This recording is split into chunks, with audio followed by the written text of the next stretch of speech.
Yeah, hello everybody, and welcome to another next week's comics. What a day! How's everybody doing? Hopefully, my internet won't crash yet again.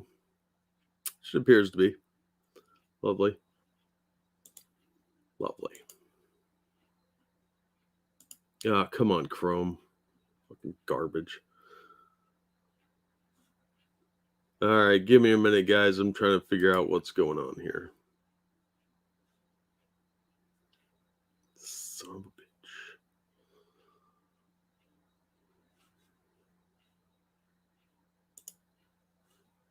a bitch. Oh, I hate Chrome so much.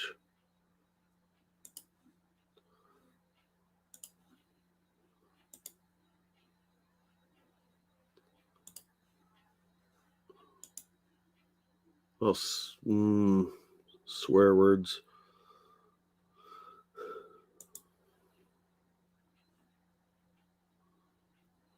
All right, when this gets around to crashing, I'll be right back.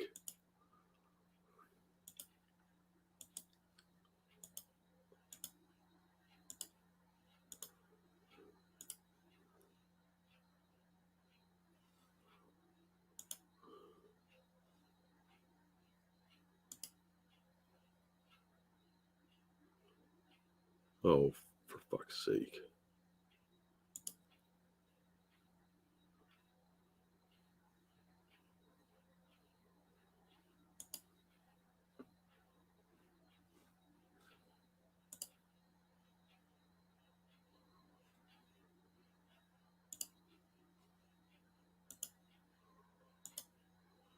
Why is it doing this? Okay, all right. I think it's working now. Oh my god, what a pain in the ass. Sorry, everybody. Hi, Edabisi. Hi, TOS. Hey, old guy. Hey, Sean. Hey, Buster. Hey, Gladius. Hey, Evolved. Hey, Viking. Hey, Kyler. Sorry about that. Wow, what a pain in the nutsack. All right, it's always something, you know. All right, so it's Wednesday, so that means new comics are posted for next week. And as usual, let's go over them because that's fun. Let me change all my stuff around again. It's a pain in the ass for doing it wrong. No, I'm probably doing it correctly, sadly. I can't use Internet Explorer and stream. It doesn't let me. Yeah, it's a Google thing. Yeah, this actually is Google's fault because it's Chrome, and they make you use Chrome to stream. So, okay, well, enough of my whining. Let's take a look at some DC books that are coming out.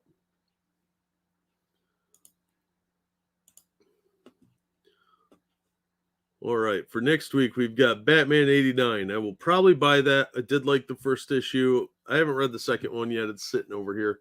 It looks like that's the episode or the issue where we're going to see Billy D turn into Two-Face. So I'll check this one out. Arkham Asylum Deluxe Edition. That's pretty cool, but it's expensive, so I'm not getting that. I did like the story, though. It's a very weird, surreal tale. Batman Audio Adventures comic book? No. Batman the Imposter. This sounded interesting. It's about somebody pretending to be Batman early on in his career.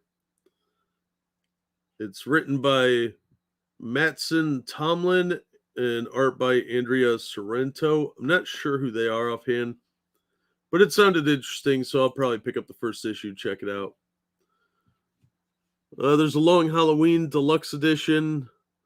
I hate that art style, so I could afford that anyway, but I'm not buying the Deluxe Edition. Urban Legends is a garbage title. Blue and Gold's a lot of fun. I'll probably pick that up. Fear State's stupid. Hardware, that book sucked. I Am Batman, that's Black Batman. This is I Am Stealing Batman's Mantle, is what it should have been called. Inferior 5, I don't care about. Justice League Last Ride, that's an Elseworld story. I've heard it's pretty good, but I haven't read any of it. I'll get it out of the dollar box. Pennyworth, the first issue wasn't bad. I might check this one out. I'm going to read issue 2 before I decide or not. Strange Tale or Strange Adventures, that's a Tom King book, so he can go fuck himself. Superman and the Authority, I don't care about. That's poorly written trash. Batman Scooby-Doo Mysteries, this is a great book. Each issue is self-contained. They have different characters. Obviously, Ace the Bat Hound's going to be in this one. So I'll check that out most likely. Flash Finish Line. It's Joshua Williamson, so the story's probably pretty good, but I don't care. I'm not buying a trade paper graphic novel right now. They say graphic novel, it's a trade paperback. The Joker's a good series, but it's way overpriced. Just get it in trade if you want to read it. Hey, Merle. The Black Man. Hi, tall person. Oh, awesome. Always appreciated. Thank you, tall person. Hoy! I've been helping a buddy of mine, so I'm really behind on YouTube, so I can't stay. Happy Garlic Lovers Day. Nice. Well, same to you, sir. And thank you for the donation. Have fun. I hope everything goes well. Titans United, don't care. Wonder Woman returns to Earth in issue 780. Okay. Still not buying it. This Wonder Woman trade by George Perez, Volume 6. This would be worth tracking down. This is going to be the 90s, 80s to 90s run, the post-crisis books. They were fun. So that's worth checking out. Young Diana special. Look, lesbians on the cover. Interracial couple. Ugh, boring. So lazy. So I have no interest in that. The art looks like shit, too. So looks like Barbie art from like the mid-90s. So there's not much from DC. Batman 89. Mostly Batman books like usual. Batman 89. Batman the Imposter. Blue and Gold. And yeah, that's maybe Pennyworth. If issue 2's good. So not much. That's the most you're going to see me wanting to get from one company, I think. So yeah, DC's lineup's starting to really suck ass.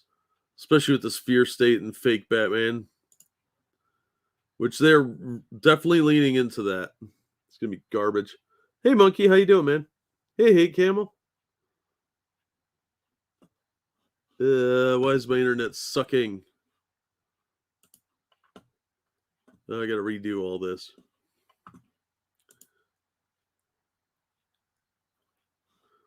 All right, here we go.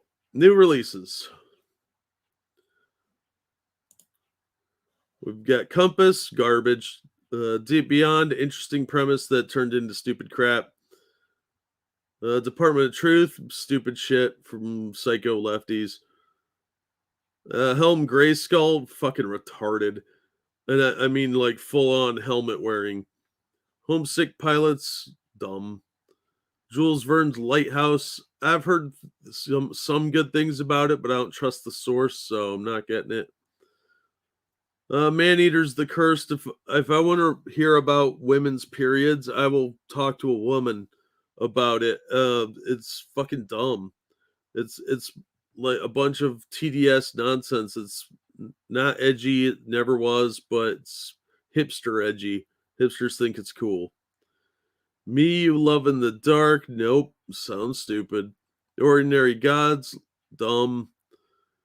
Six Sidekicks of Trigger Keaton. Interesting title. Probably would have made an interesting low budget Western type movie or something like that. But no, beyond that, I have no interest. And Trover Saves the Universe. Look at that garbage art. Look, that's a leg. Nice. What you failed to draw in Gumby. Good job. So nothing from Image. Dark Horse.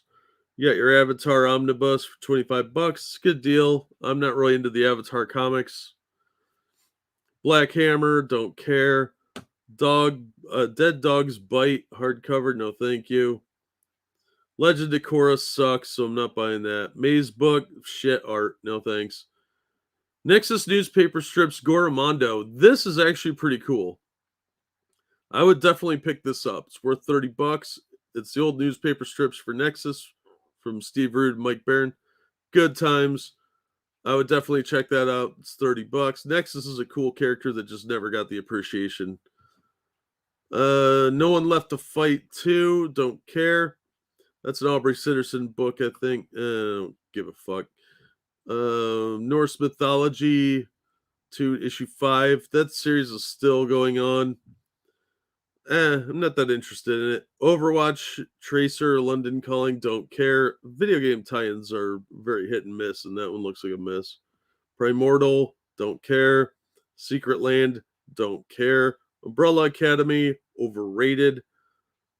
Unbelievable Unteen's World of Blackhammer, still Blackhammer, don't want it. Witcher 3 figure set, I don't need that. Young Hellboy, The Hidden Land. I'll pass on that one.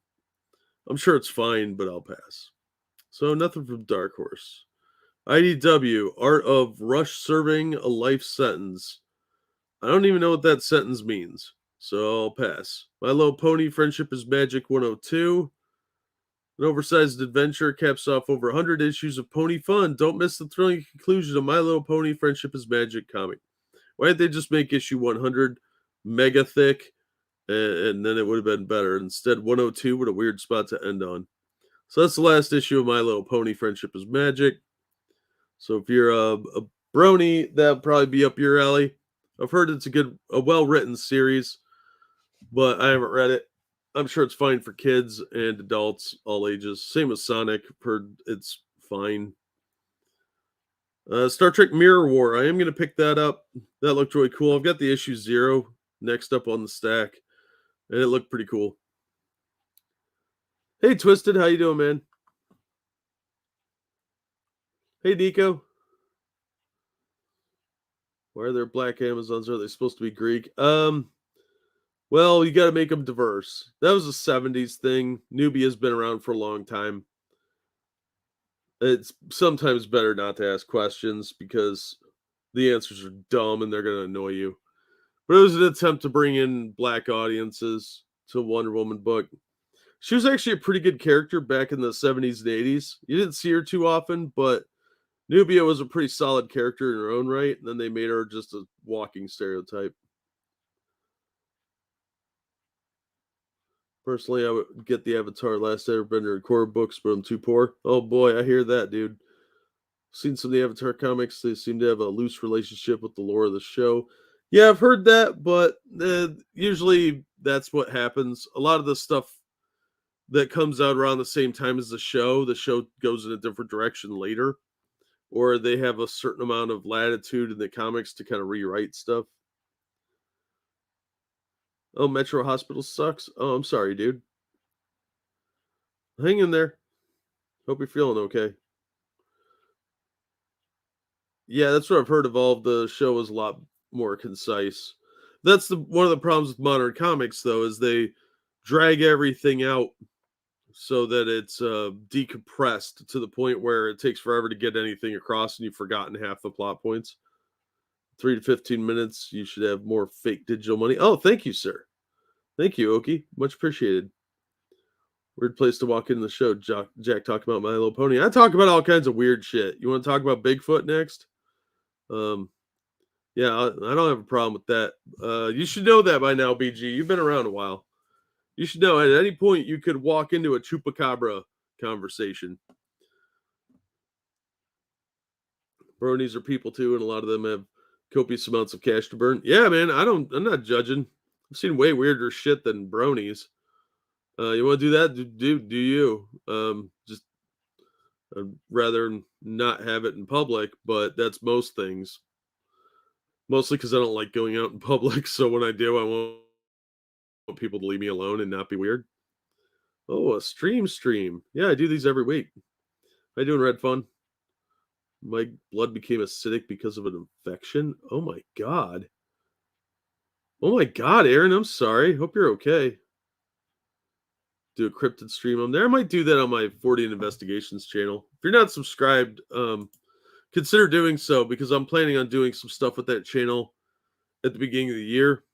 I'm working on stuff now and just gonna schedule it out. I'll drop the link in the chat here. I haven't done anything with the channel in a long time, and I've been intending to. So I think I'm going to do short videos over there. Should be pretty fun. Are they going to play the chick who became a man? Oh, I think you know how they're going to do that. Oh, that's a transgender person. But they don't do one-offs, 2 and 3 issue mini arcs anymore. Not really. It's mostly writing toward the trade paperbacks. So most of the story arcs they want to be 6 issues. So they have to drag it out. That's why there's all these scenes with people eating and doing pointless crap, because they have to pad the books. 15 Things You Should Know About Bigfoot, great movie on Prime. I haven't seen that one. I'll check that out. Bob Dole, talk about Bigfoot. I don't need to know about your porn preferences. Yeah, I think you do. So there, 3 years. Yeah, well, I'm lazy. Thanks, Twisted. Yeah, I've been busy, dude. And I'm kind of lazy. So, but making videos for multiple channels is pretty difficult. So I thought, well, instead of just doing one sporadic video here and there, I should focus a little better and try and just get some stuff in advance. So that's what I'm trying to do, and it's proving to be quite difficult. All right, Vader's Castle. I don't really give a shit. Look at that weird looking kid. Grimlock. I might pick that up. I got the first 2 issues. I haven't read them yet, though. Have you seen any of these SCP stories? I've seen several of them. Kind of decided they're not my thing. I mean, they're fun, but I'd rather watch documentaries and stories on cryptids and folklore. The SCP stuff just isn't doing it for me anymore. Focus, what's that, dude? Tell me about it. I'm all over the place today. So I'll probably check out King Grimlock. Maybe it's $5, so I might not get it, but I'm gonna read the first 2 issues first. The comic shop seems to have a couple of the first 2 issues still in stock, so I can put that one off for a month or 2. Wreckers, I don't care about. They're really trying hard to make Transformers be a bigger thing than it is right now. And IDW is desperate to get some success. And they've been talking about trying to recruit more creator-owned stuff. And I think they need to get some of their own characters.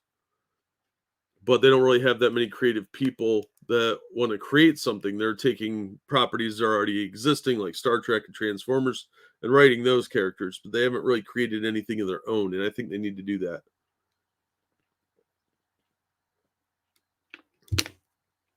Yeah, okay. I kept getting copyright strikes on that channel for stuff that is clearly fair use. So I gave up on it. I'll probably talk about movies or something on streams on this channel, but I'm not making video reviews anymore. It just wasn't worth it. It was such a hassle constantly trying to explain to them how fair use works when it's obviously a bot doing it, and then they have to approve it and all that. It's a giant pain in the ass. But I might do a stream on Halloween movies because Halloween's coming up. Sorry, Ginger. I'll wait and we'll sing to you tonight if we do a show. But I don't do a lot of singing over here.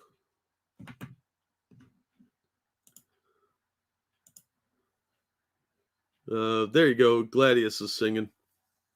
Transformers hasn't been good since the 80s. They've actually done some reprints of 80s G.I. Joe and Transformers comics. And they did a 1984 series, which was pretty fun, if I remember correctly. That was like 4 parts, and then they did a 100-page special that was taking place in the 1980s Marvel Comics universe, which was really cool. And they also did like I said, a couple reprints that were really cool. So that was really fun of IDW to do that. But since Marvel's being a bunch of dickbags now, probably not going to get any more of that. But they did do a reprint of an old Star Trek one-shot too called Debt of Honor. And they did it in the magazine size, which was really cool. It was only like $6 or $7. But I picked that up. It was a reprint, so I've read it before. And they reprinted a couple of DC like annuals or something from their old Next Generation stuff. So only a couple from IDW. Marvel, we've got the issue where Peter Parker gets his ass kicked. It's going to be stupid. And they're going to bring Ben Reilly back. Avengers 49, not interested. Although they trick you here by showing you sexy She-Hulk, and you're not going to get that. You're going to get big, lumpy, manly Hulk. Black Panther Legends, I don't care. Look at this shit cover. That's fucking awful. What are you doing a young adult novella on your self-published blog? Look at this is crap. Dark Ages reprint. It wasn't good, so don't bother. Darkhawk. They replaced Chris Powell with some black kid. I don't know who he is. I don't care. Darkhold Iron Man. Don't care. Eternals Forever. The Eternals is not happening, dude. A handful of people liked them in the 80s. They're not that big now. Okay, they're not that interesting of characters. They're just New Gods ripoff. Gamma Flight sucks. Immortal Hulk sucks. That's the final issue. It's $10 too. What a waste of money. And then there's all these variant covers for it. Of course, you got to have 8 to 10 variant covers because Marvel wants to milk you for $100 for a book that you're going to find in the dollar bin in 3 months. Iron Man sucks. It's all supporting cast and boring. Kang, I've heard's okay, but I'm not giving him $4 for it. Kazar, I've got the first issue, but the interior art is dog shit. It's this like 1950s coloring style that makes no sense. If you would go in your doctor's office in the 50s and 60s, anybody that had a really old doctor, he had the same pictures in his office for 40 years and same wood paneling. Believe me, my doctor was like that when I was a kid. They had these art prints that would have this specific type of coloring where there's like looks like wall paneling line work almost, but it was like this piss yellow color with the little brown lines in it, and that was supposed to be the background. You would see that kind of artwork. It was real big in like the 40s and 50s. You could see that same kind of, because they didn't color in the whole thing. It was just like a lazy paint roll, and there would be like sections of white at the top and bottom corners. That was real big in the 40s, 50s, and early 60s, but you'd see it in like Playboy magazine art, stuff like that. And that's what the colorist is doing in this book, and it doesn't match the art style, and it looks really weird and dated. So I hated it. I was not a fan. Hey Tony, how you doing? Hey Viking, what's up, Pawpaw? What? Alita from 90s Guardians was sexy. Yeah, the 1990s Guardians of the Galaxy was great. I love that book. Grandfather. And Monkey streaming. Nah, no big deal. I figured he was going to be streaming soon.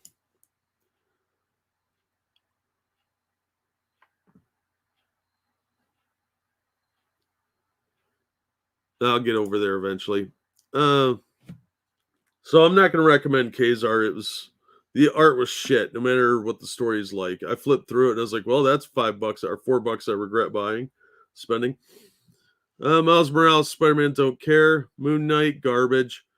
Which is sad. It had potential, but they made it all stupid. It made no sense. Miss Marvel, Marvel Tales. Nobody cares about Miss Marvel for $8, dude. Nobody. Make her a $1 book and maybe some kids will buy it and be tricked into reading it. Shang-Chi, no. Dr. Aphra fucking sucks. But Star Wars War of the Bounty Hunters is still going on. They can't stop trying to milk you out of money. High Republic's garbage. That's a bunch of PC nonsense.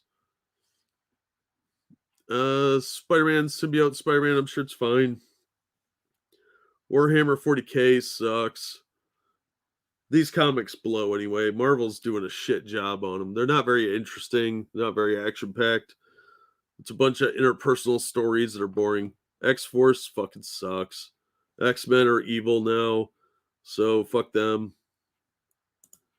So not much from Marvel. Dynamite, Army of Darkness, 1979. I've got the first issue, still haven't read it. Looked pretty good. I'm sure it'll be fine.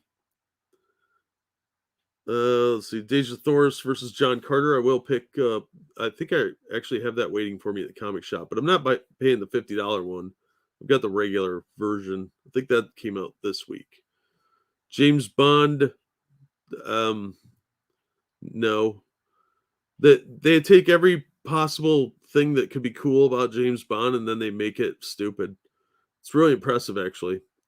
Vampire 24, nobody cares. Vampyverse, no. So yeah, I'll just be getting Army of Darkness most likely. Boom. Magic the Gathering, not buying that. Buffy, I'm not buying that. Mamo, that sounds a little too much like Mammy, so no. Power Rangers, I'll pick that up. I'll get the regular cover. I don't need the fancy one. Spectre and Spectres is stupid, so no. Marvel Universe iconic characters are beloved by almost every Marvel fan for their heroic adventures.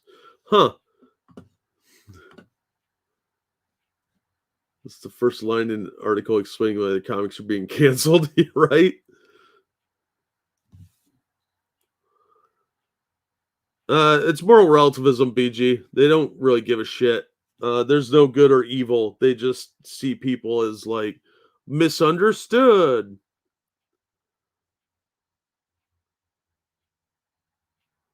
That would be terrifying involved, but it would be kind of funny. I'm not gonna lie. What's going on when the chip is going live? I don't know. It usually goes live around this time, but it's Wednesday. I always do the show on Wednesday. All right, so this Captain America statue looked kind of cool, but it's not $50 cool. Like his jaw looks weird right here. Otherwise, action pose looks kind of cool, but not giving you $50 for that. All right, let's look at all the other comics. Angel of Death, that's a cool title. Manga though, I don't know anything about manga.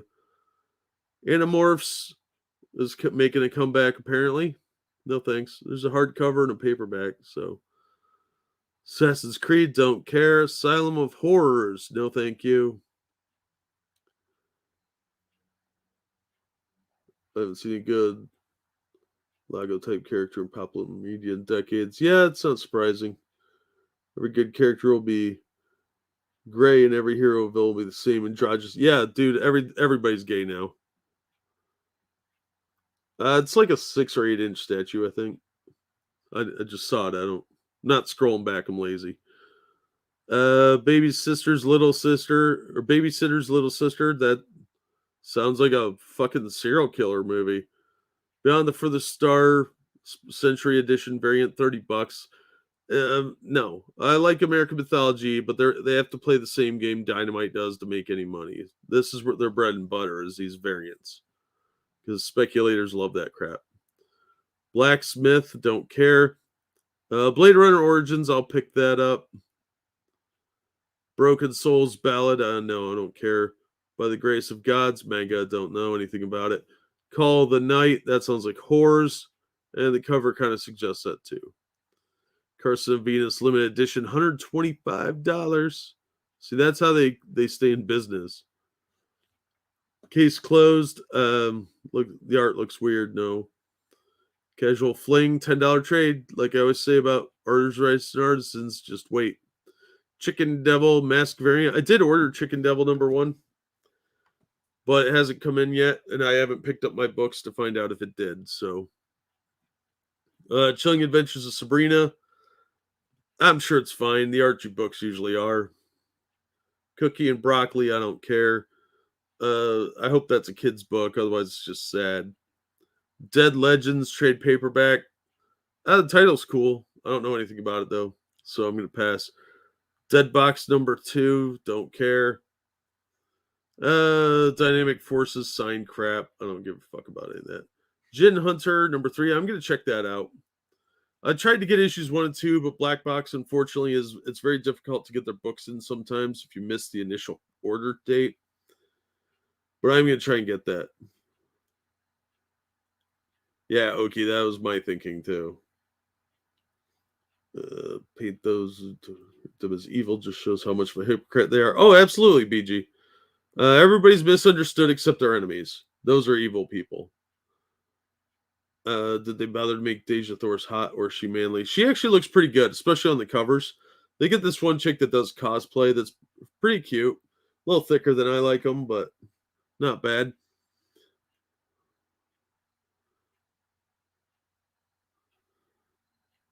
A lot of that going around, Kyler. Case closed, young kids manga enemy, kind of fun and silly. Oh, okay. That makes sense then. But yeah, Gin Hunter, I'll check that out if I can get a copy.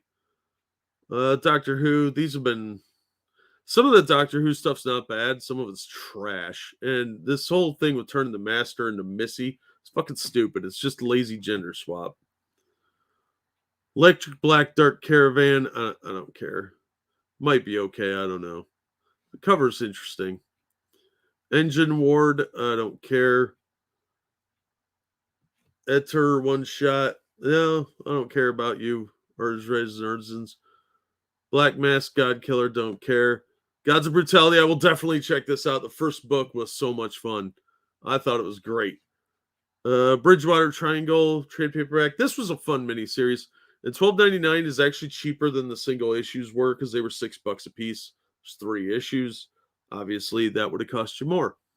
So I thought this was fun. It does take the Bridgewater Triangle legends and kind of mashes them up into several little stories about these campers. Pretty good stuff. Decent horror comic, I should say. Well, BG, we all have standards. Hey, Ori, how you doing, man? Gotta get my hands on God's Brutality. Yeah, man, it was fun. It was very heavy metal. I liked it. And issue 2 is coming out next week, so be aware of that. Happy Canicos Killer Life. The cover scares me, so no. Hatchet's one of the few books from American mythology I don't buy because I just don't really care about that one. Who Fights Monsters? I've got issue 1. I just got it like last week, so I haven't had a chance to read that one. It's way down on the stack, so I might miss issue 2. If it's good, that'll be bummer. High Rise Invasion. That's a catchy title. Knight of Ice. What is this? Is this about ice skating? Because that dude looks like he's about to get plowed. And not in a pleasant way, in that prison kind of way. Comey Can't Communicate. Manga. Life is Strange. Don't care. Is that a video game? Because it sounds like a video game title. Lunar Ladies. Don't care. Magical Girl Special Ops Asuka. Okay, you could have just said Special Ops Asuka. But okay. Marvel Meow. Fuck off. Max Meow Cat Crusader. That looks like a kid's book. I'm sure it's fine.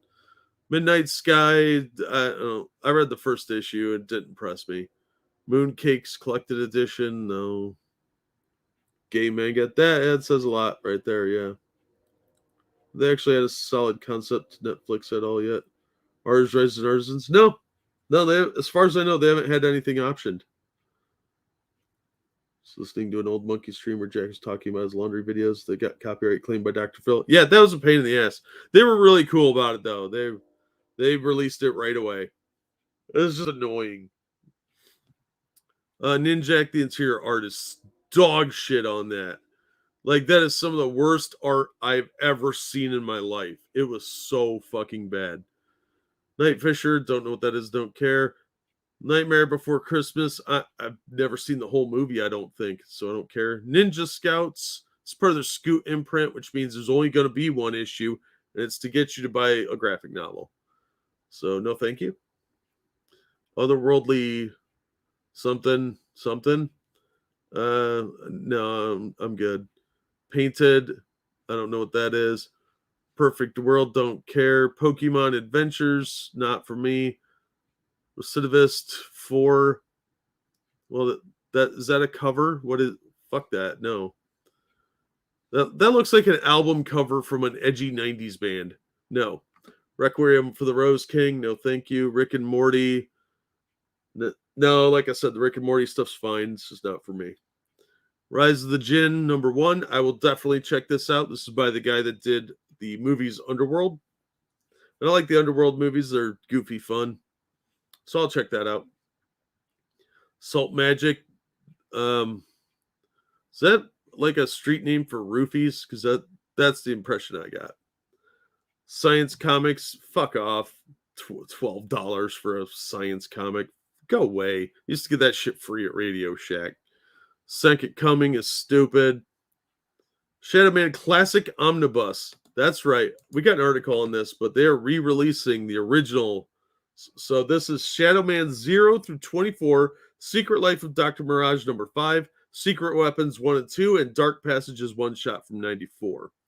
$100, along with 20 pages of rarely seen art and extras. That is probably worth the money. And I would buy it if I had the cash. Frank Miller cover, too. So Bob Hall, Jim Shooter, and Steve Englehart. I remember liking that series back in the day. I haven't read it in ages. I do have a bunch of them laying around, but I haven't read it in forever.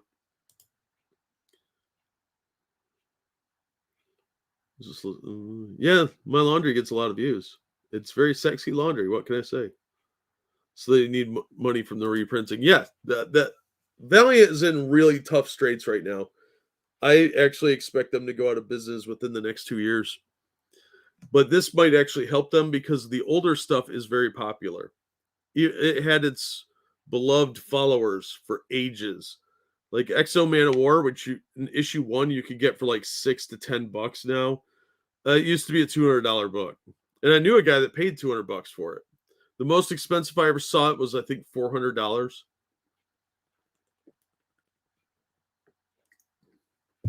Now you can get it for less than 20 in beautiful condition. But yeah, it seems to average between 6 and 10 last I checked, which I bought one for $5 about a year and a half ago. Yeah, it just sits over there. I haven't read it yet. Super Babes starring Femforce. That's actually pretty readable.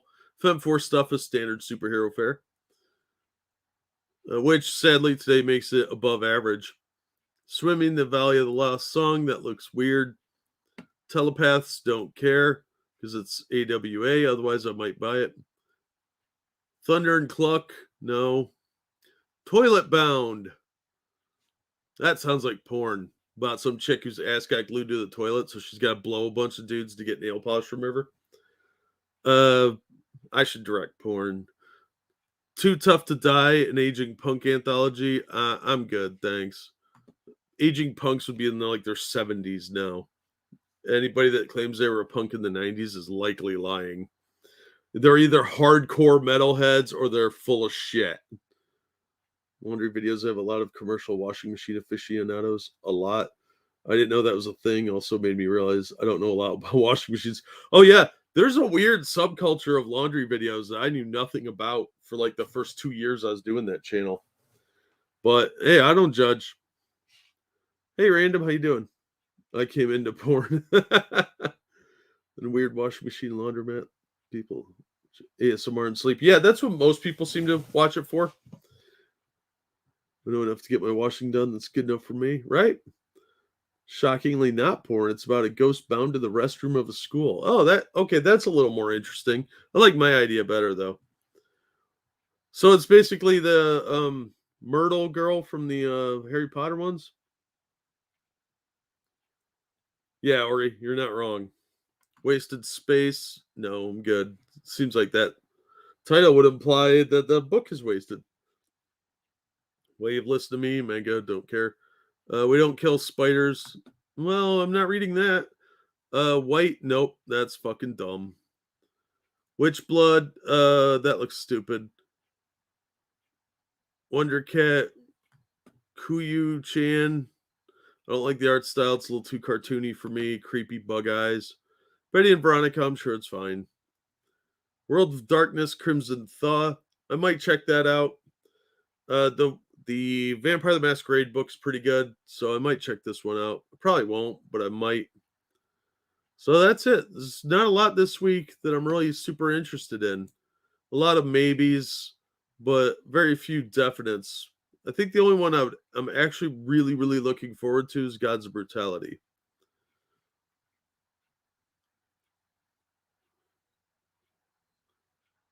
Yeah, see, Kill All Spiders would have been a much better book title.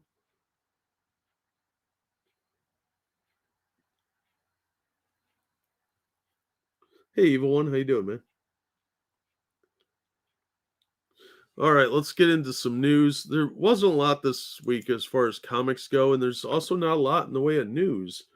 So we're just going to go over a few things here.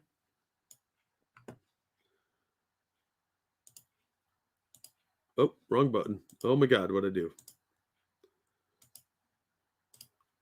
All right. So one of the things we missed, because I didn't do a show on Friday, one of the articles, a couple of these are so a little old now, but David Lee Roth announced retirement. I'm throwing in the shoes. Oh, okay. So he's going to do a handful of shows in Vegas as a farewell tour of sorts. He's still, whenever he does this fake smile, it makes him look kind of special. So, former frontman of Van Halen has announced his retirement. 66-year-old confirmed the news in a phone call with the Las Vegas Review-Journal recently. I'm throwing in the shoes, I'm retiring. This is the first and only official announcement. He told the outlet that since they've got the news, they could share it with the world. Roth plans to finish by playing a series of shows at House of Blues at Mandalay Bay in Las Vegas late this year and early next. Shows will take place on December 31st and January 1st, 5th, 7th, and 8th. Tickets will be on sale starting Saturday, October 2nd. He said, try not to interrupt, as he was going to close my eyes and take you on a ride.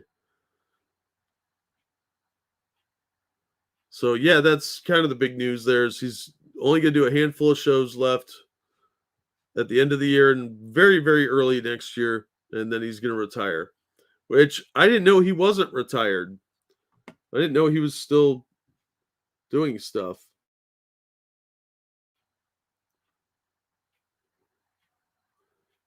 Yeah, okay, you're not wrong. A lot of people won't work with him for that very reason. He's kind of an asshole.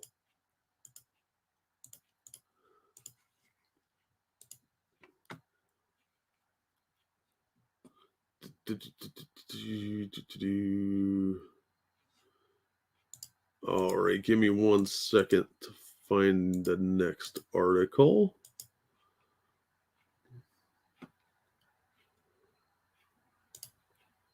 Why is this? That's not. Do what I tell you. Read my mind. Here we go. 1 second later. New Ghost Sound just came out for the new Halloween movie. Oh, I'll have to check that out. He looks terrible for 66. Yeah, I thought he was older than that. He looks like he's about 80.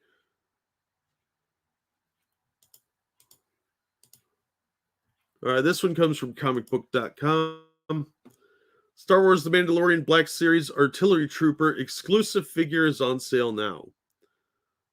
So if you want this guy with mustard painted on him and this giant fleshlight that he's holding that's going to get fired off at bad guys so he could drop his splooge on them as a joke, now's your chance. Yesterday, Hasbro provided pre-order details on an upcoming exclusive figure in their Star Wars Vintage Collection lineups and teased a mystery figure that was scheduled to go up for pre-order today, October 5th. Turns out that the mystery figure is the Star Wars Black Series Artillery Stormtrooper from The Mandalorian on Disney+. It's an Amazon exclusive, and pre-orders live here, or live here, I can't read, for $26.49 while they last, which probably won't be long. The release date is set for November 5th. So you've got less than a month to get your hands on it. The Mandalorian Artillery Trooper Black Series is 6-inch scale and includes a blaster, mortar, and mortar canister accessories. The character appeared in the Mandalorian Chapter 14 episode The Tragedy as part of Moff Gideon's remnant forces that were tasked with capturing Grogu. Can't talk. So it's a cool looking figure, but those Black Series are very expensive toys. But there's Moff Gideon. There's the other one, the Incinerator Trooper. I think they look really cool. Shore Trooper and the Armorer. As for the Vintage Collection update, Hasbro has revealed that the carbonized metallic finish figures unveiled during last month's Fan First Wednesday event will be available for pre-order at Walmart, exclusive, on Thursday, October 7th at 7 a.m. Pacific time, 10 a.m. Eastern. These figures will be $18.99 each. So if you guys are interested, I'll drop the link because the links to the pre-orders are on there.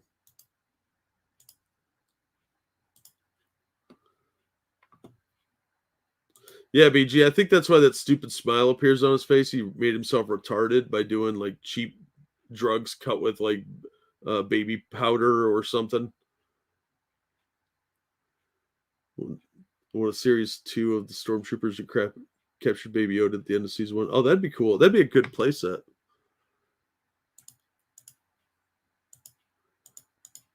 All right, so I thought those figures looked really cool. They're tall and they look neat, but they're very expensive.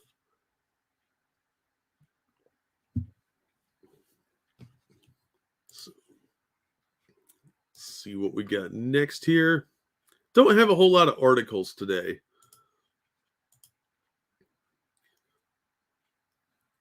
Okay, and let's do some movie news because this was a popular movie in the 80s. It's getting a reboot. They cut Coke with baby laxative. Yeah, I've heard that before. This stuff's so good it made me shit. All right, from bounding into comics, new report hints Maniac Cop reboot from Drive director Nicholas Winding, Refn, and Captain America writer Ed Brubaker ready to start shooting. Now, Bruce Campbell was in Maniac Cop 2, I think. A semi-popular horror movie property that's been sitting on the sidelines for almost 30 years is reportedly ready to return to slashing and stacking bodies on the beat. I'm actually surprised they didn't get Rob Zombie to direct this. It seems more up his vein.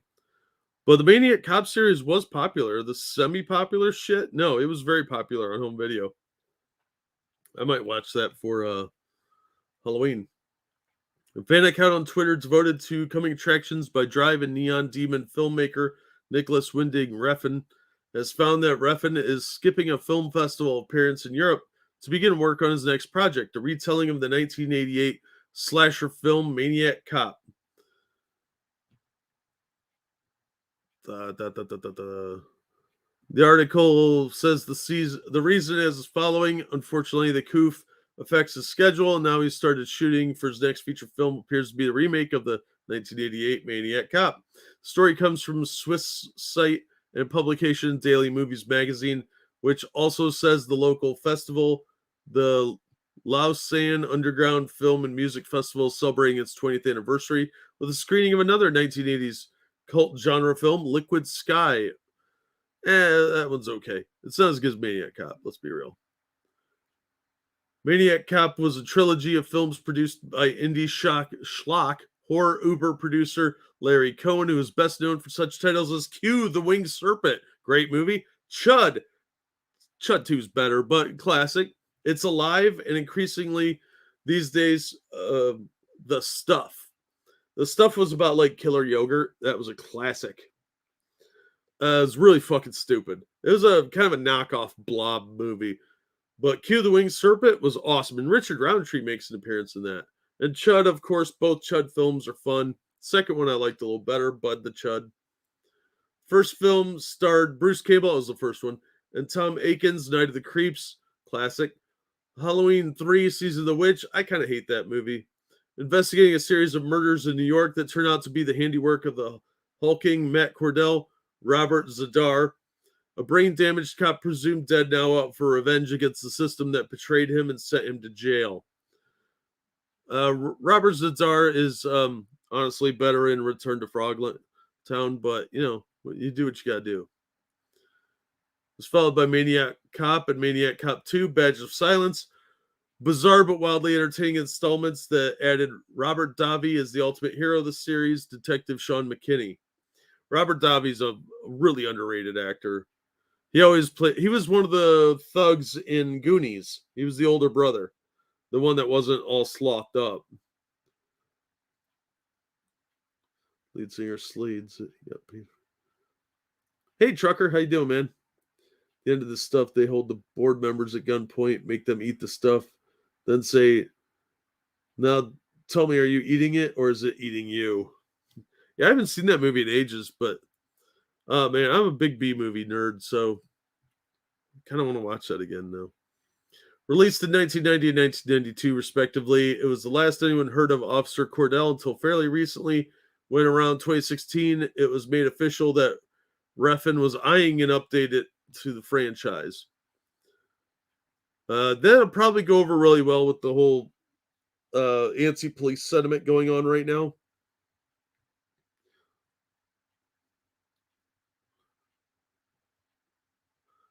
First reported as a remake, it later came out Redford was turning it into a series in concert with Studio Canal, so he had more time to tell Cordell's story properly. That could be interesting.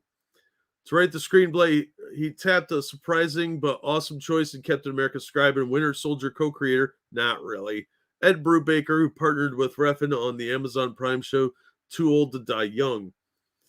I think Ed Brubaker's a good choice. He's a good writer, and this could be really interesting, but they really need to keep to kind of the splatterfest of it.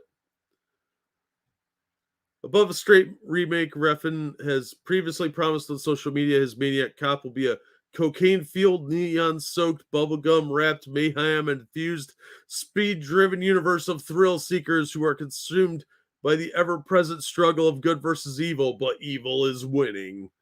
Okay, that sentence made no fucking sense at all. While it doesn't sound like the same story at all, the pitch set in LA has a level of intrigue that could benefit from a fresh coat of bright paint that is Redford's transgressive, very European style. I think they should just kind of stick to the general premise.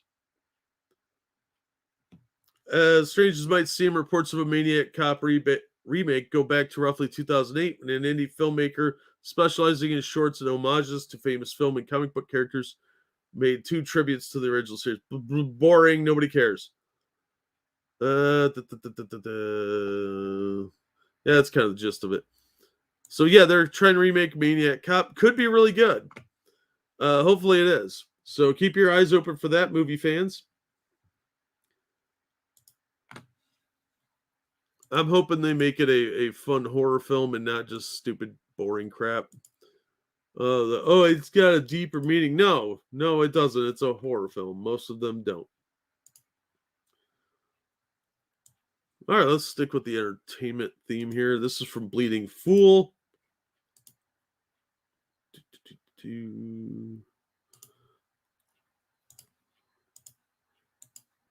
Classic Peanuts holiday specials returning to broadcast TV along with new special.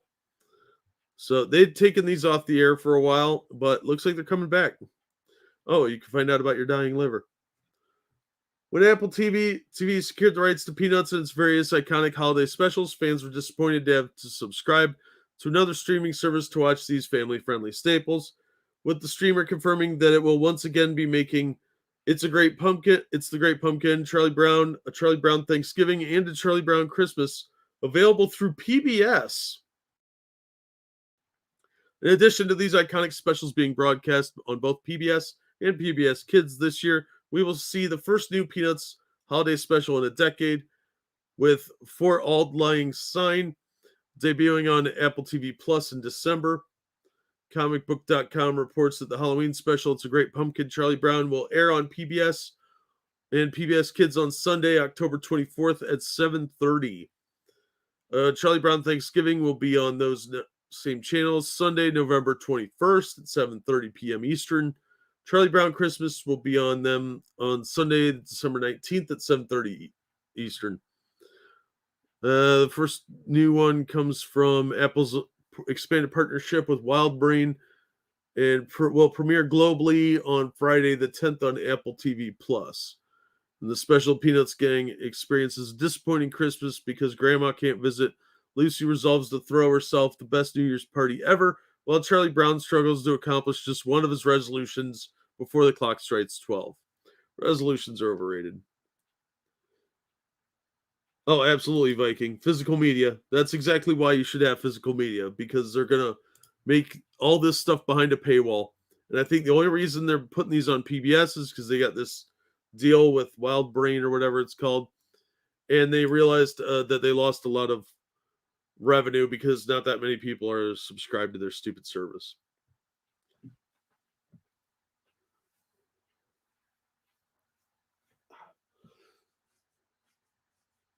All right.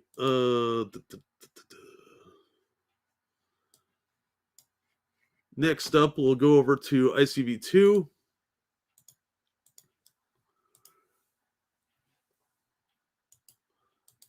Button. Oh, son of a bitch. That's better.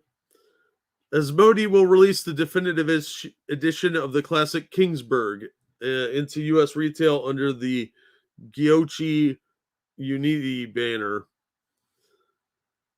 Asmodee will release the definitive edition of the classic Kingsburg by Strat into U.S. retail on November 12th. Another edition of the time-tested medieval city building game, Kingsburg, is headed to U.S. markets under the Giochi Unity banner.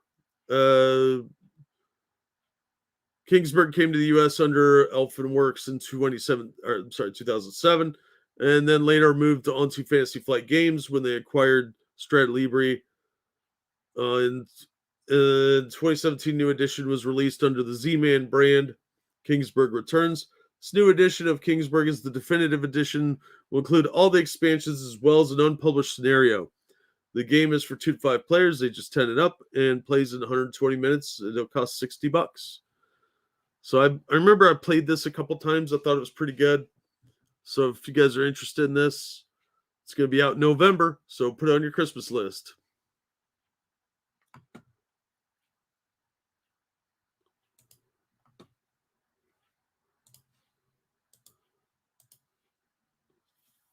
Give me 1 second here.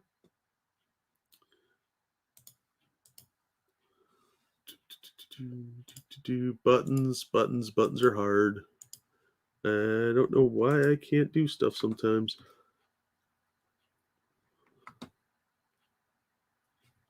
Okay, come on.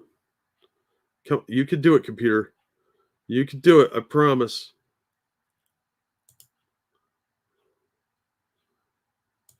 You can do it. Fake digital money has gone up $600 since I sent it. Oh, awesome. Thanks, Oki.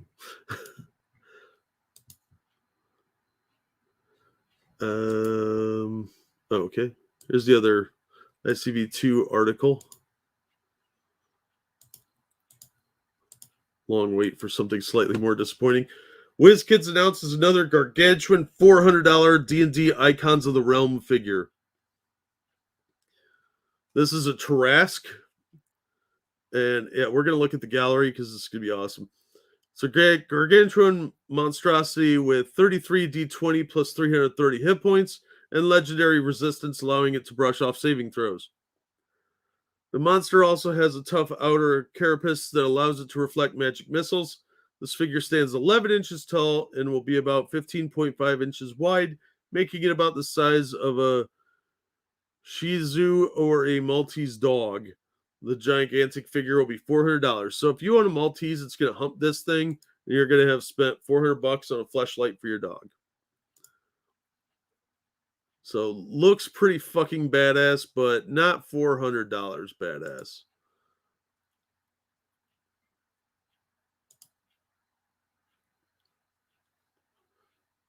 I mean, it's cool and all, but I don't know if I could justify $400 on a miniature like this. That seems a bit pricey.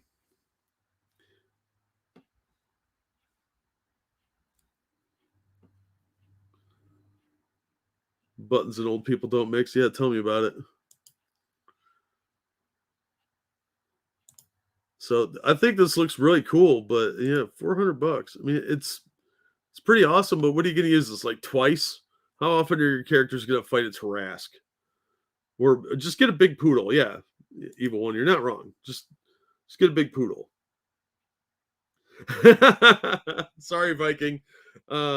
You're at least painting that one. This one comes pre-painted. And you can always get a Titan for that much money. You could buy a whole army for $400, I would hope.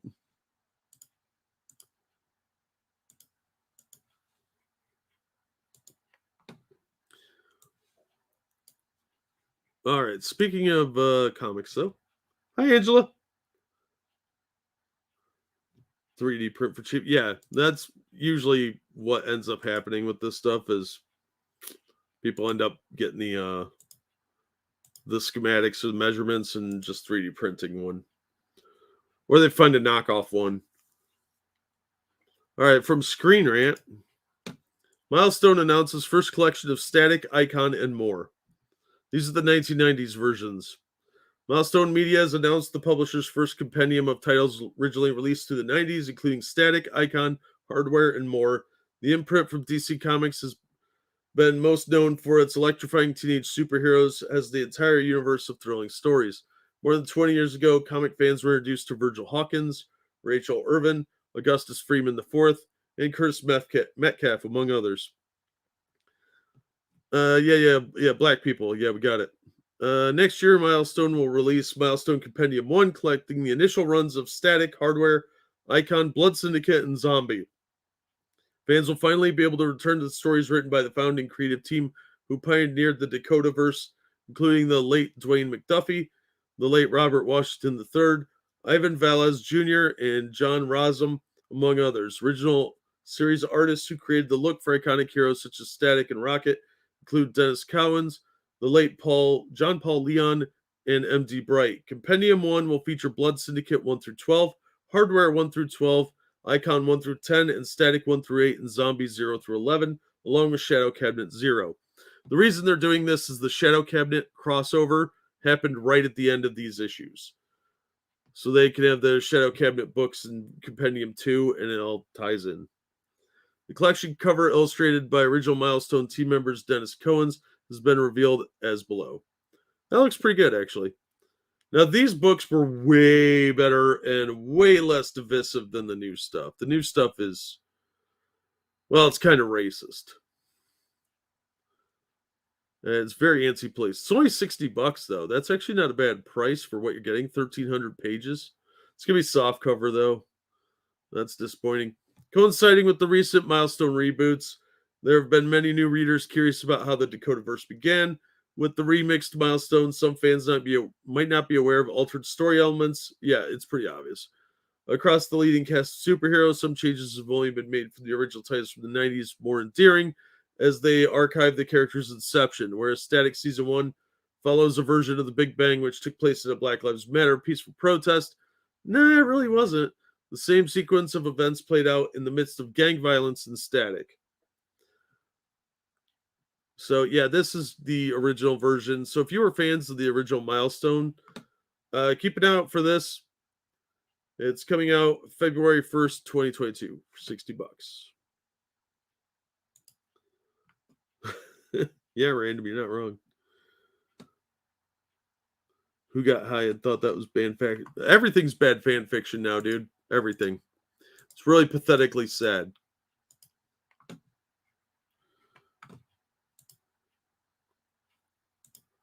All right, let's see here.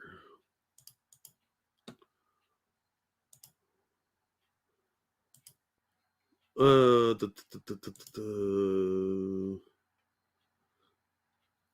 think we talked about this, but let's go over it again because this is kind of relevant to another story we're going to look at in a minute.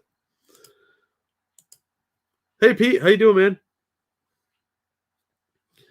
Major printing and distribution problems hitting the comic industry. This is from September 27th. Bleeding Fool's been talking about the manga drought that hit the comics industry this year and is still affecting the ability of comic stores and comic stores and bookstores to get manga stock printed in East Asia into shops.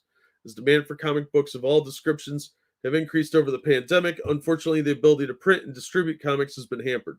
A lot of printers were shut down over the pandemic, but they're starting to kind of get back into gear.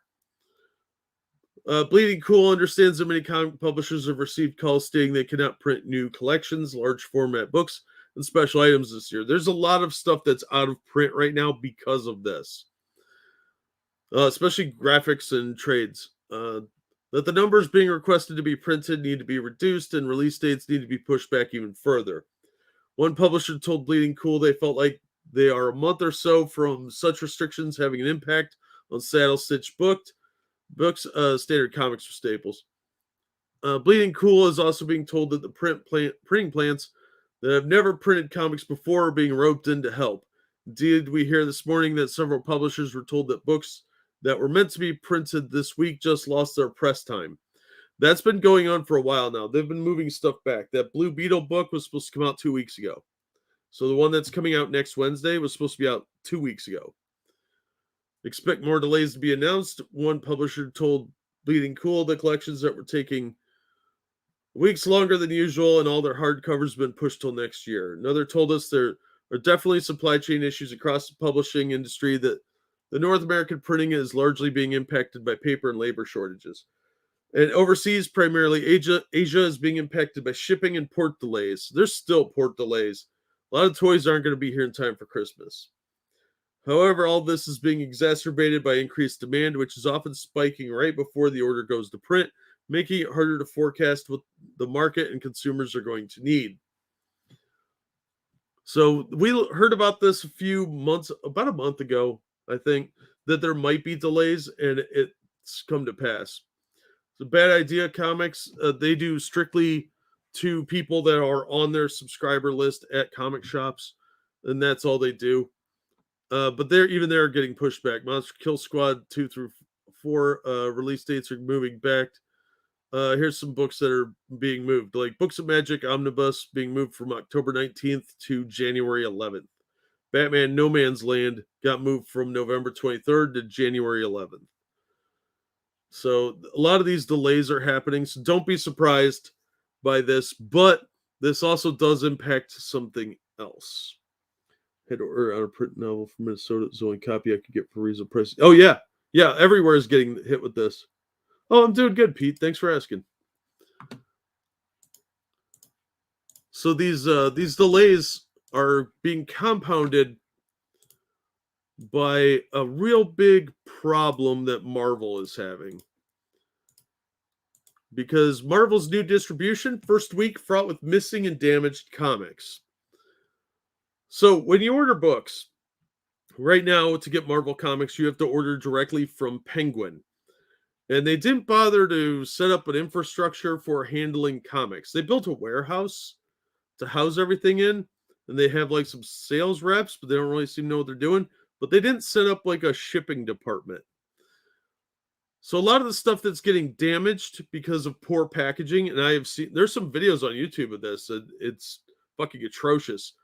One of my comic shops that I go to, I talked to him the other day on the phone. He said he didn't get a bunch of books, and they got a whole bunch of damages. UPS is known to toss stuff all over the place, so if you don't box it well, it's going to get destroyed. Luna does a great job, the DC one, because they run a comic shop. That's what they were first. It was Midtown Comics. But Penguin, they know how to ship paperbacks, not magazines. So they've been fucking this up. Unfortunately, with the printing shortage, reprinted issues like second prints or ones to replace damages aren't going to happen. You're going to get stuck with those damaged books, and you're going to have to put those out. Hey, Peter. Oh, I'm glad to hear it, Pete. Marvel Comics' first Penguin Random House distributed shipments are causing a stir with retailers. Nah, it's pissing them off. According to Bleeding Cool, shipment went to Discount Comic Book Service, which distributes DC books through Lunar, went missing. We were writing to let you know that the shipment of Marvel items coming from Penguin Random House has gotten lost on its way to us, DCBS reported. It's currently being looked for, but since we have not yet received any of our Marvel items for this week, we are unable to start processing shipments. We sincerely apologize for the delay that this is causing and appreciate your patience. This is a big deal because this is how people make money. These are timely periodicals. You have to have them when people expect them, or they're not going to buy them. Other retailers who did receive their shipments reported poor packaging of books. We received our books today crammed in incredibly tiny boxes that had zero protection from the rigors of shipping. That means UPS chucking them around. And literally 70% of our books were damaged, one comic shop owner explained. I can only imagine how things went industry-wide. It seems these guys think they can ship comics like they ship their novels to bookstores and everything will be fine. I can only imagine. Oh, damn it. That's pissing me off. Can only imagine how much money they will be losing over the amount of damaged copies they will have to replace. They may not be able to replace them though. That's the problem. And like the one shop I went to, I'm not telling you where, obviously, but they hadn't gotten their books, and they're supposed to get them a week in advance. They didn't get them, and he didn't get most of the ones he ordered. So, oh no, conspiracy owner Ryan Higgins tweeted the PRH packing of Marvel Comics is bad, really bad, like really, really bad. Marvel Comics, much like DC, were previously distributed through Diamond Comic Distributors. However, Diamond temporarily shut down during the coup, and DC took the opportunity to find a new distributor in the DCBS owned Lunar. In March 2021, Marvel similarly changed its distribution plans, though it didn't completely cut ties with Diamond. They just cut the discount. Today, Marvel announced new. Okay, we know all that. So, ironically, in April, Marvel released a video detailing how Penguin Random House new packaging would prevent damage to its comics. That's only if they stick to that. No, they don't. Bubble wrap, that'd cost like 2 cents. What's the conspiracy angle? I don't think that's really a conspiracy. It's more of a conspiracy of incompetence. Like they conspired to hire the dumbest possible people to package stuff, and they shipped it out. They're shipping like they would with paperback books, and you can't do that with comics. They're magazines effectively. They're fragile, and they get damaged a lot easier than paperbacks. And everybody kind of expected this. Lunar did a great job because they actually own comic shops.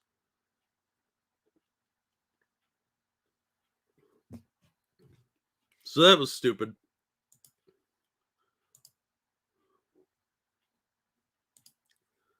All right. Okay, here's some strange news in celebrity nonsense. Shakira was attacked by 2 wild boars, stealing and destroying her handbag. The pop star and singer was attacked by 2 wild boars yesterday. This was a few days ago, obviously. This was 6 days ago. Said she'd been walking with her 8-year-old son, Milan, when the boars came up and snatched the bag away, taking it away, obviously, because away is in there twice, and destroying it in the process. The hips don't lie singer said she fought off the boars in a park in Barcelona. I doubt that. They probably just took off on their own. Look at how 2 wild boars, which attacked me in the pretty torn up bag. They were just mugging you. This is a mugging. That's how you get mugged in Spain. They destroyed everything. Her phone was in there. That sucks. Shakira shares 2 kids, Sasha and Milan, with Barcelona football player Gerard Piqué, 34. Piqué and Sasha were not with them when the boars attacked. However, the 44-year-old mother, she's married to a dude 10 years younger than her. Stood her ground and fought off the boars and recovered the handbag. After showing off the handbag, she turned to her son and said, Milan, tell the truth. Say how your mummy stood up to the wild boar. I don't trust a kid named Milan. It's a little too pretentious. Neither Milan nor Shakira seem to have been injured by the boars. She's very lucky on that front, and the status of the wild animals is unknown. She didn't mention what time the attack occurred or which park. Boar sightings are not uncommon in Spain. You know where they shouldn't be common? Where people are. If you had guns, you wouldn't have these problems.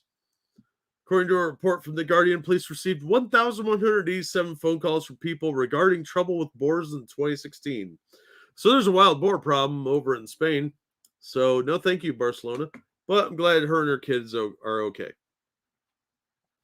Yeah, wild boars will fuck your shit up. Absolutely, evil one. I think it was just a mugging. These were just guys dressed like Rocksteady and Bebop. Fought off, sure. That was my thinking too. Like more like they dropped your purse. Yeah, Peter, you're not wrong. A lot of these companies that don't give a shit about comic books, so it's not a big deal to them. But these are people's livelihoods, and I find that irritating that they're so little concerned. Economic migrant. It might be Gladius. That's a good question. You're not wrong, Kyler. That's the only Boar characters I can think of. Just do one more here. Well, we'll do two. All right.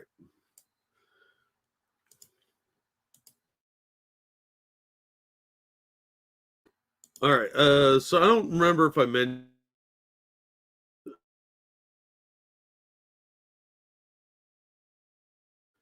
I don't know if you guys have ever played escape room games. Some of them are pretty fun.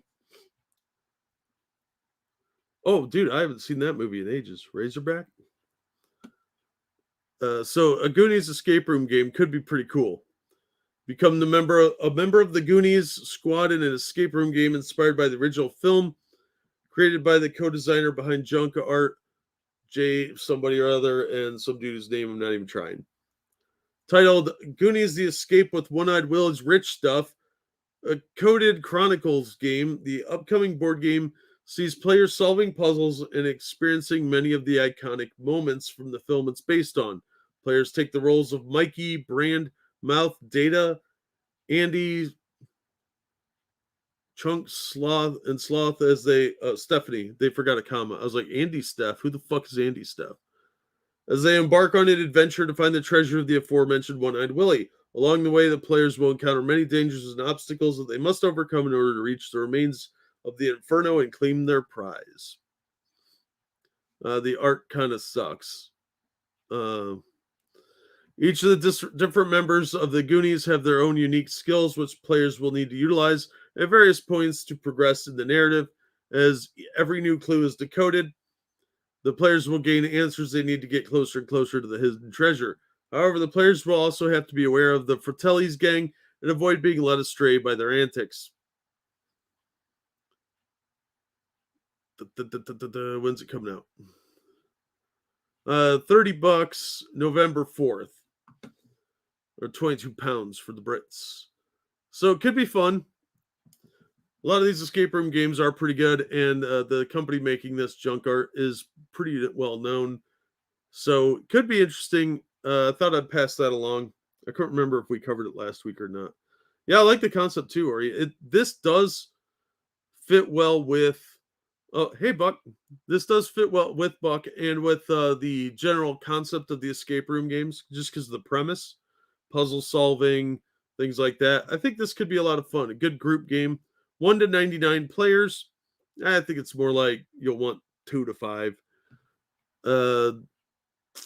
Yeah, could be good. $30 isn't a bad deal either for this type of thing. These are good party games if you've got like some teenagers and some adults and you can get them all to play a game. This type of thing works pretty well for that because it's mature enough the teenagers' interest will be held and the adults will be able to have fun without it just being like a game of Sorry or Monopoly, which is a game of how to lose friends and hate people. So I thought I'd share that. And we'll go to our last article. It's about the X-Men. And as you know, the X-Men are isolationist ethno-staters who traffic in drugs and kidnap people from their home countries and take them to a magical island. Comic Book Resources does contain spoilers for X-Men Unlimited number 5. So if you're an X-Men fan and haven't read it yet, tune out now. New Mutants murderer is about to spark an international X-Men crisis. Now, this is the type of stuff I've been talking about with these supervillains that are the X-Men now. One of the biggest hurdles that the founders of Krakoa had to overcome was the fact that many of the soon-to-be nation citizens were criminals in the eyes of other countries. Yeah, mass murders like Magneto. Though a combination of diplomacy, force, and minor bribery, and she mentally raped a few people, Emma Frost and the Quiet Council were able to secure a pardon for all mutants living in the United States by promising to take full responsibility for them once they became citizens of Krakoa. She also mentally raped some of the board at the UN to make that happen. Unfortunately, the recent actions of Lynn Lee, the Nature Girl, have threatened that tumultuous agreement and brought Krakoa to international attention in the worst way possible. Lynn became a fugitive in the eyes of Krakoa in the United States, and the battle that might play out over which nation had custody could plunge her reputation to new lows. So this is really dumb. This is lazy writing, and it does have ramifications for the characters long term because you're damaging the brand and the IP. Yeah, you're not wrong, Kyler. Uh, so thanks to her mutant ability to commune with nature, Nature Girl's always been a strong bond with the natural world. While her relationship with other mutants is strained because of her shyness, she's never without friends as she can always count on plants and animals around her to keep her company. Unfortunately, this means that Lynn is highly sensitive to the negative effects of human activity has on the environment. Notice where we're going already, huh? Despite her best efforts to maintain a positive attitude, the collective voices of a suffering ecosystem have always haunted her. In X-Men Unlimited #5, Lynn encounters a dying sea turtle. They said tea turtle. It's a sea turtle. I looked it up. On the beaches of Krakoa. And the turtle's traumatizing last breath finally shatters the young girl's hopes for the future of a human-ruled world as it spits up the plastic bag that ended its life. That's not how plastic works. Lynn decides that she's done standing by while humanity destroys the planet. So, okay, you're thinking, okay, this is some sort of ecological message. It gets dumber. Yeah, I saw that too, Pete. That's weird.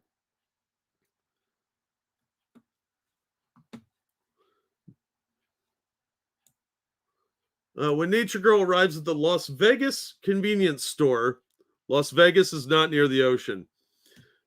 That the bag originated from, she's met with nothing but contempt and annoyance by the store's manager, who doesn't seem at all bothered by the fact that his store is indirectly responsible for causing the turtle's death.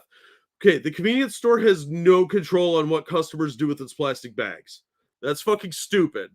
And Las Vegas is not near the ocean, so somebody had to transport that bag to the ocean where it got in a sea turtle's mouth and somehow choked it out. I don't get that part either, but whatever. An outraged Lynn fatally stabs the manager on the neck with a pair of scissors and watches as he bleeds out on the floor. Tell me again the X-Men aren't villains. When the police arrive to take her into custody, Lynn escapes the surrounded store by summoning an army of animals to maul the officers, adding assault and eco-terrorism to her growing list of crimes. As she walks into the sunrise with her new companion, a former police dog named Sauris, I don't know, she implies her plans have only just begun. So this new mutant turns total psycho, stabbing some random guy that had nothing to do with anything in the neck and watches him bleed out, and then mauls a bunch of cops with animals. I can see why people think mutants are evil. Although the Quiet Council has dispatched Nature Girl's former teacher Wolverine to apprehend her before the situation gets any worse, word of Lynn's actions will likely spread before Logan can get her back to Krakoa to stand trial for her crimes. Once the upper echelons of the United States government learn what Lynn has done, Krakoa may be drawn into its first international incident. Well, technically, all the mutants have a diplomatic immunity, so they can't do much. Because that was the threat that Krakoa made: is they would, if you didn't recognize all of them having diplomatic immunity, they would come down on you with full force. So this is a direct action of war. Because Marvel writers don't understand that diplomatic immunity can go multiple ways. While Lynn is technically a citizen of Krakoa, her crimes are committed on American soil, meaning the U.S. government will almost certainly want her to stand trial with its justice system. However, the Quiet Council has made it clear they believe mutants will never be treated fairly under human law. As a result, depending on which country captures Lynn first, one will probably demand the other hand her over. Considering the controversial nature of Krakoa's existence, the conflict could get very ugly very quickly. No, it won't, because remember, nobody stays dead. So if she gets executed, they'll just resurrect her with the resurrection protocols. And they're alluding to the fact that people are starting to find out about the ability for mutants to cheat death, which I always thought was stupid. Yeah, she's a straight up villain. She murdered an innocent person who had nothing to do with what made her mad. And then she mauled a bunch of random cops. What the fuck? X-Men to Captain Planet, hold my beer. You're not wrong.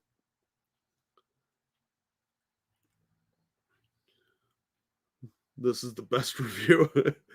The political struggle over Nature Girl Fate has the potential to become an even greater threat to Krakoa than that of Onslaught lurking within the island's psionic ecosystem. Well, the Onslaught was Xavier's fault, so that's his doing. Not only could Krakoa face serious political consequences for keeping Lynn out of the United States court system, but the situation could also make already existing prejudice against mutants within the country even worse. Yeah, it absolutely would. The Anti-Mutant Coalition Orcus has been actively looking for a chance to bring down Krakoa. Well, here you go. And Lynn's rampage could give them deadly ammunition in their war of propaganda against the mutant nation.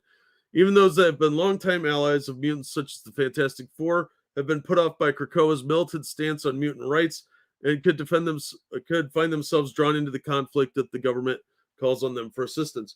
Now, remember in X-Men Fantastic Four issue 4, Charles Xavier mind raped Mr. Fantastic so that he could never remember how to build a specific machine, and he used his psychic powers to do that. That's unconscionable. He effectively did mind rape the guy into submission because that's just wrong. Regardless of how either side proceeds, Nation Girl's actions and their consequences add to potential disaster. I don't think that's going to play that way in the comics. They're going to find it out and keep her from getting in any trouble because that's how Marvel Comics treats the X-Men. This will be seen as a heroic deed, despite how it's like they're alluding to something interesting happen. It's not going to happen. Marvel Comics has been doing this sort of thing for a while.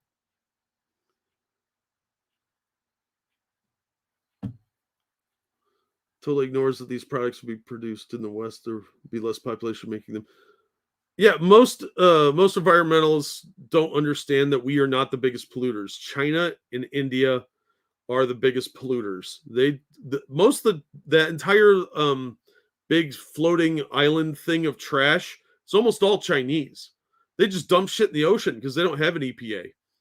We're actually very clean as far as the world's considered, but that message is lost because America bad messaging. And this type of crap, this girl taking out her anger on some random employee at a store that's hundreds of miles from the coast, is ludicrous and lazy writing. So, no doubt they will find a way to make her into a hero out of this, and there will be no repercussions for Krakoa.